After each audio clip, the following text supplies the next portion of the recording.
안녕하세요. 오늘은 11월 첫날입니다. 연중 30주간이고 금요일이고 오늘 복음은 루카복음 14장 1절에서 6절인데 수종을 앓는 이를 안식일에 고쳐주신 장면입니다. 안식일에 바리사이들의 지도자 가운데 한 사람의 집에 가셔서 음식을 드셨죠. 그들이 예수님을 지켜보고 있는데 그분 앞에 수종을 앓는 사람이 있었어요. 예수님께서는 율법교사와 바리사이들에게 안식일에 병을 고쳐주는 것이 합당하냐, 합당치 않냐 하고 오히려 반대로 물어보셨어요. 다른 복음에서는 이제 율법학자 바리사이가 예수님을 공격하려고 물어봤는데 이제 예수님이 이제 얘기하는 거죠. 이 루카복음은 이렇게 특징들이 있는데 누가복음은 치유의 복음이에요. 치유가 굉장히 많이 나타나죠. 그렇게 물으니까 그들은 잠자코 있었어요. 예수님은 그의 손을 잡고 병을 고쳐서 돌려보내신 다음에 그들에게 율법학자와 바리사이들에게 말했죠. 너희 가운데 누가 아들이나 소가 우물에 빠지면 안식일이라도 바로 끌어내지 않겠느냐. 맞는 말이잖아요. 그들은 말씀에 아무 대답도 못했다는 거죠.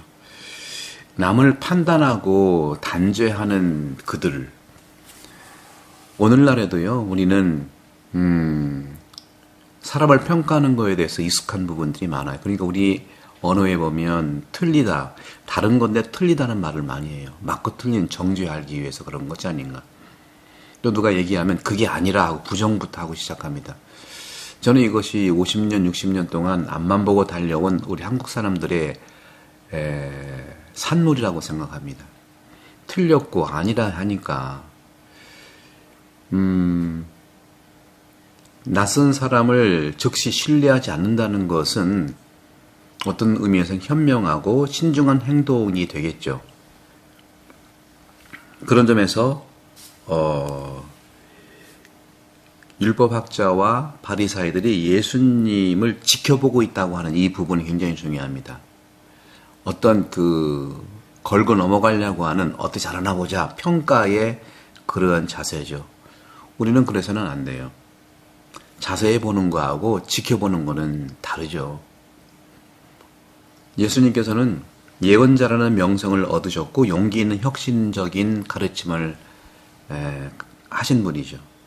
예수님이 어떻게 행동하고 무엇을 말했는지 확인하는 것이 바리사인들 그리고 율법학자 의무가 아니잖아요.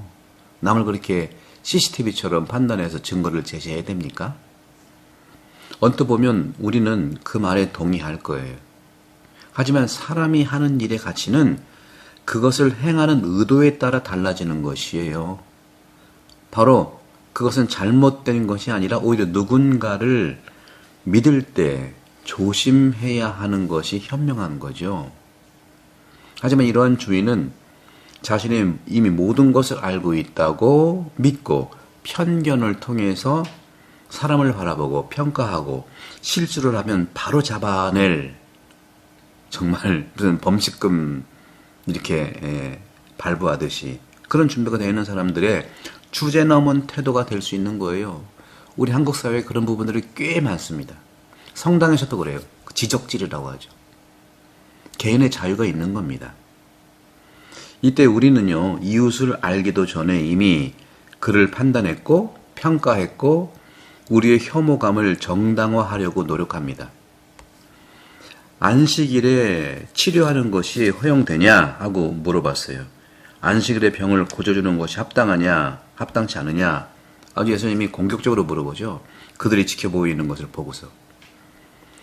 싫어하는 것, 좋아하는 것으로 판단하고 미워하는 것을 우리는 어떻게 일상을 살아갑니까?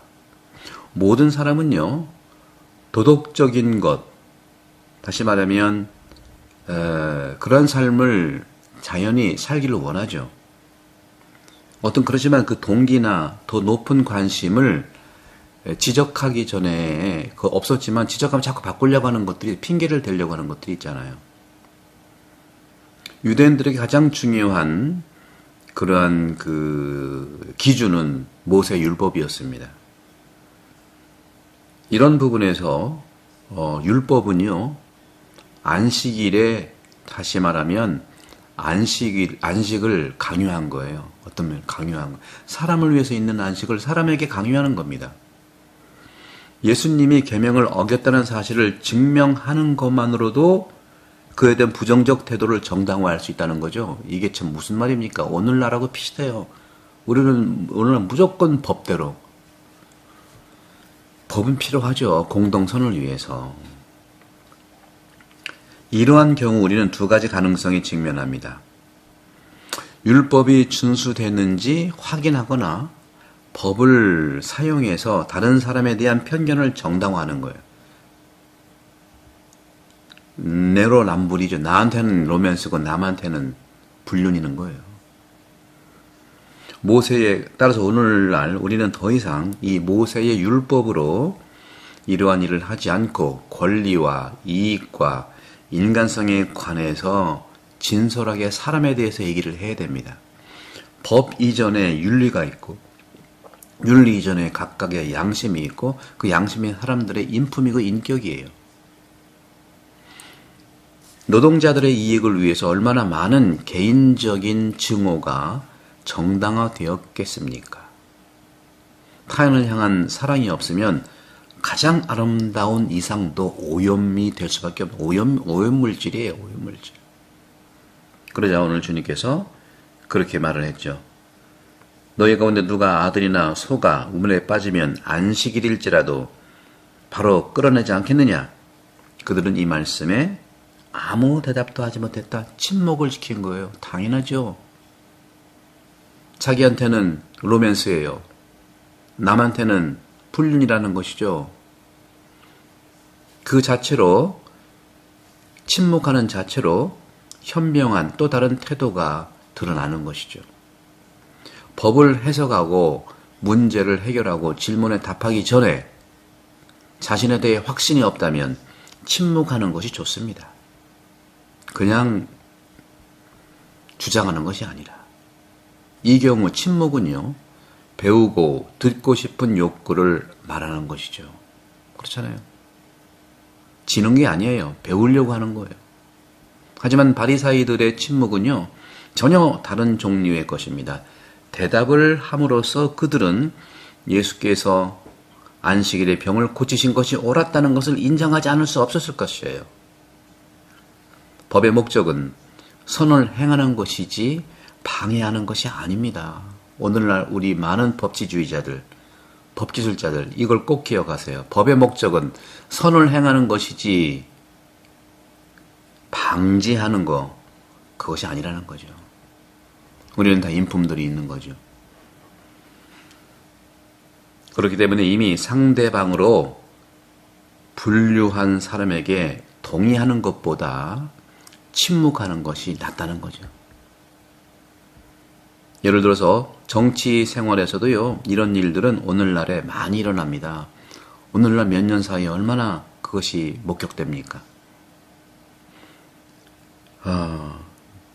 많은 우리 언론들, 방송들, 언론, 이 신문이라고 하는 언론들, 방송이라고 하는 언론들은요, 상대방이 하는 좋은 일에 대해서 의도적으로 드러내야 되는 거예요. 가짜뉴스는 안 되는 거죠.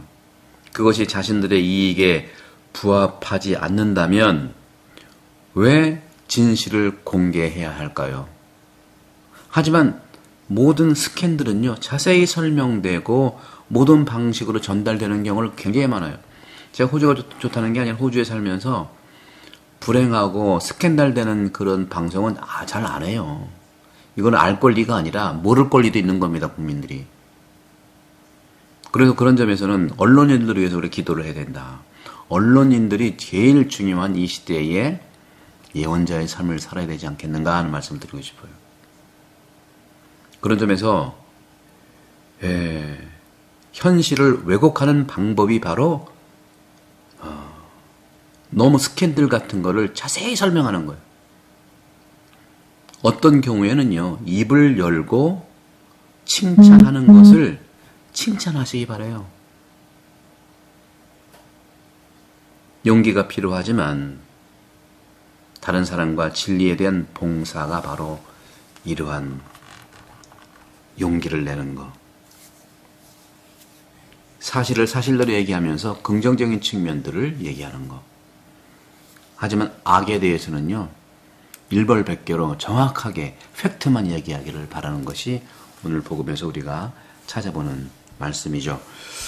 수종을 앓는 이들을 안식일에 고치신 예수님의 이 장면들을 보시고 우리도 우리의 삶 속에서 많이 적용되기를 부탁드리고, 그것이 바로 영혼 돌봄이고, 그리고 구독, 선교 부탁드리겠습니다. 성부와 성자와 성령께서는 여러분 모두를 강복합니다. 감사합니다.